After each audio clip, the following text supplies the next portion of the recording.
રાધે રાધે. જીવનમાં જે કંઈ કર્મ કરીએ છીએ, માણસ જે કંઈ કર્મ કરે છે, પશુ જે કંઈ કર્મ કરે છે, વૃક્ષો વનસ્પતિઓ જે કંઈ કર્મ કરે છે, બધાને પોતાના કર્મ અનુસાર ચોક્કસ ફળ મળે છે ને મળે છે. નિયમ છે. એક રાજા હતો એક સમયની અંદર, ખૂબ નિષ્ઠાવાન, ખૂબ ધાર્મિક, ખૂબ આધ્યાત્મિક, ખૂબ પ્રજાની સેવા કરતો, ખૂબ આનંદમાં રહેતો અને પ્રજાને ખૂબ પ્રસન્ન રાખતો. એક દિવસ એવી ઘટના બની, સાંજના સમયે ખૂબ ક્રોધિત હતો, દુઃખી હતો અને એ સમયની અંદર એક સાધુ મહાત્મા ભિક્ષા લેવા માટે ત્યાં આવે છે.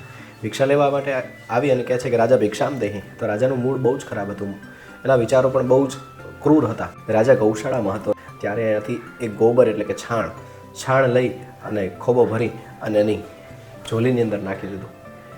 એટલે ઋષિ મહાત્મા કંઈ બોલ્યા નહીં, લઈને નીકળી ગયા. ત્યારબાદ થોડો સમય વ્યતીત થયો અને જ્યારે શિકાર કરવા માટે રાજા નીકળ્યો અને એ જે સમયે કોઈ સંત મહાત્માનો આશ્રમ જોયો અને આશ્રમ પાસે જઈ અને ઝૂંપડીમાં જોયો છે અંદર ખૂબ પ્રભાવશાળી, ખૂબ તપસ્વી મહાત્મા બિરાજમાન થયેલા છે. એના કપાળની અંદર, એમના ભાલીની અંદર ખૂબ મોટું તેજ દેખાઈ રહ્યું હતું. તેજ જોઈ અને બાજુમાં જોવે છે તો એક ગોબરનો ઢગલો એટલે કે છાણનો ઢગલો પડ્યો છે. વિચાર કરે છાણનો ઢગલો કેમ હશે? ઋષિ મહાત્મા આટલી સરસ કુટીર છે, આટલું સરસ તપસ્વી છે, તે છતાં એના ઝૂંપડીની અંદર આટલું બધું ગોબર અને આટલી ગંદકી શું કામ હશે? ઋષિ મહાત્માને રાજાએ પ્રશ્ન કર્યો કે રાજાએ પ્રશ્ન કર્યો ઋષિને કે મહાત્મા, આપ મારી વાતનું ખોટું નહીં લગાડતા, પણ મને એક વાત જાણવી છે તમારી પાસેથી કે આટલું સરસ તમારી પાસે ઝૂંપડી છે, સારી વ્યવસ્થા છે, સારા તપસ્વી લાગો છો અને ખૂબ ભગવાનનું ભજન કરો છો, પણ તમારી ઝૂંપડીમાં ગંદકી કેમ છે?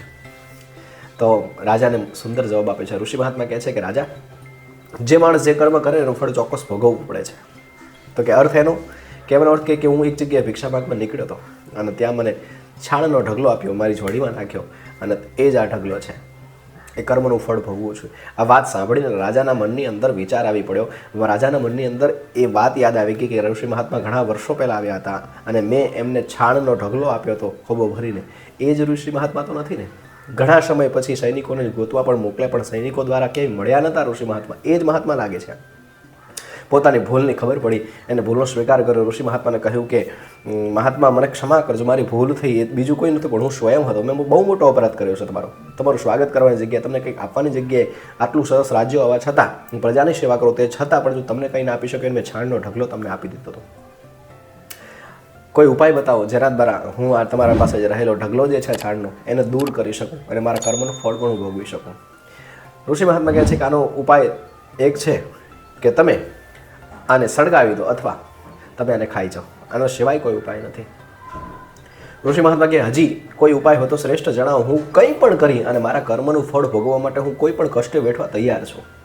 ત્યારે ઋષિ મહાત્મા કહે છે કે એક જ કામ કરવાનું છે કે તમે તમારા રાજ્યની અંદર તમારી બદનામી જાહેર કરો, તમે બદનામ થાઓ એવું કાંઈ કાર્ય કરો, તમે દોષી થાઓ, પાપી થાઓ, પ્રપંચી થાઓ, એવું કંઈક કામ કરો.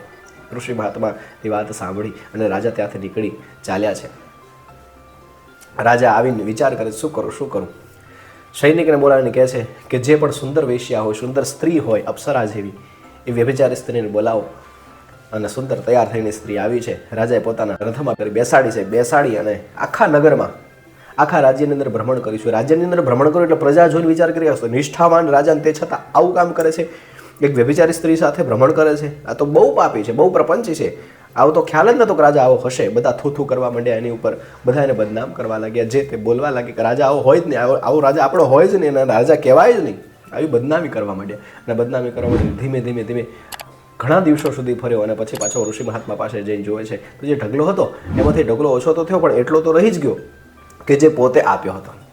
ઋષિ મહાત્માને કહે છે કે મહાત્મા, હવે આનો કંઈક ઉપાય બતાવો કે શું કરવું, આટલો ઢગલો કેમ જતો નથી, આ કેમ પૂરો નથી થતો?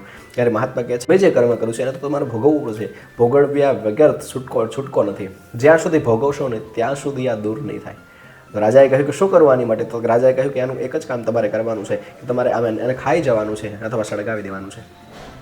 રાજાએ પોતાના સૈનિકને બોલાવી આખા ઢગલાને સળગાવી અને રાખ બનાવી દીધું. રાખ બનાવી અને ધીમે રાજાએ ખાઈ ગયા. કહેવાનો અર્થ એ છે કે જીવનની અંદર જે કંઈ કર્મ કરો એનું ફળ મળશે.